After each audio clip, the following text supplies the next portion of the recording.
Түркияның Алания маңында болған жол апатынан жерлесіміз көз жұмды. Осылайша бұл апаттан көз жұмғандар қатары 3 адамға жетіп отыр.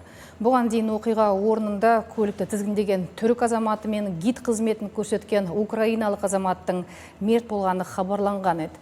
Қайғылы жайт 30 шілде күні таңертең болды. 12 қазақстандық турист отырған шағын автобус жүк көлігіне соғылған.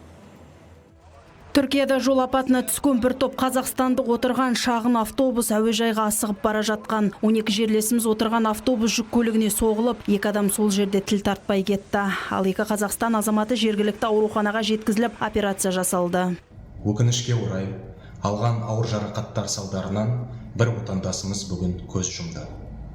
Консул қайтыс болған отандасымыздың туысқандарымен тұрақты байланыста және барлық қажетті көмек көрсетуде.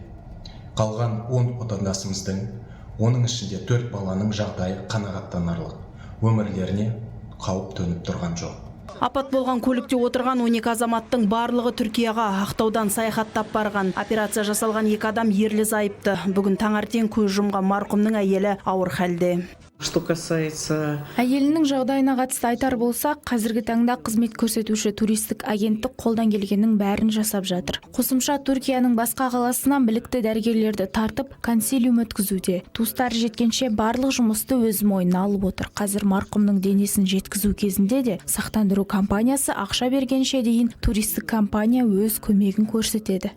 Соңғы жылдары Түркияда жол көлік апаты жиі тіркелетін болған. 6 айдың ішінде 150-ден астам аварияның соңы өліммен аяқталған. 2022 жылда 1.232.000 апат болып, салдарынан 5.229 адам қайтыс болған. Мұндай сандарды Түркиядағы жерлесіміз келтірді.